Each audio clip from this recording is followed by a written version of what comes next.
I'm Nicole. This is my son, Harland. And we are going to show you how to make homemade Play-Doh. So you're going to need some all-purpose flour, some salt, some water, and if you would like to make colored versions, you'll want either some food coloring, which I prefer because then if it ends up in the mouth, it's no big deal because his little brother likes to eat everything. But you can use washable paints as well. This is food coloring. This is food coloring too. So what you'll do is you'll start with adding 1 cup of flour, right Harland? Isn't that what we did? And then you're gonna add 1/2 cup of salt. And then you're gonna add 1/2 cup of water. And then you're gonna use it. What are you gonna do next, Harland? Tell me. Mix. Mix. Do you use a spoon? Spoon or hands? Yeah, so we used the spoon at first and then we started using our hands. So it will get messy, but when there's kids involved, you can count on that. Okay, and then after so this is what you end up with right here. Here, you wanna show them, Harland?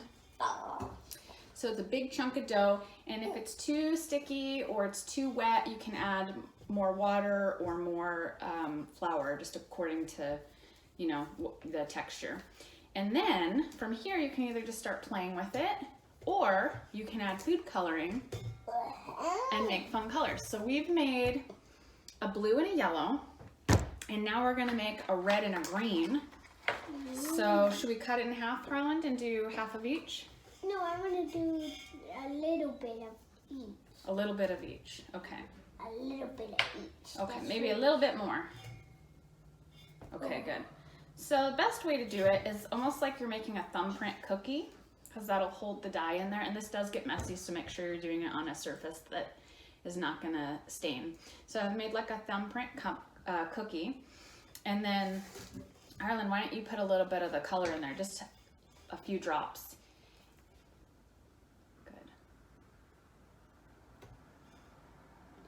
1, 2, maybe 5 more. Squeeze. 1 more. There you go. Okay. And then you're just gonna knead it until it starts to take on the color. Do you want to do this part, Harland? Yeah. Okay. There you go. About to get messy.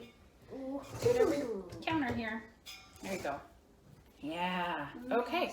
So you'll do that with your colors, and then you can just, treat it like normal Play-Doh. It's not going to last forever because given the, it's perishable ingredients, but you can refrigerate it. If it starts to dry out a little, you can add more water, and you can also bake it. So earlier today, we have another set of Play-Doh and it just has sparkles in it.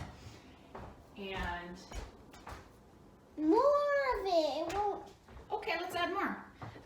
So Harland made a little dragonfly with a cookie cutter, and then we baked it so that it would stay permanent. And so now it's hard and permanent. So that's another thing you can do. 350 for, 20 minutes maybe.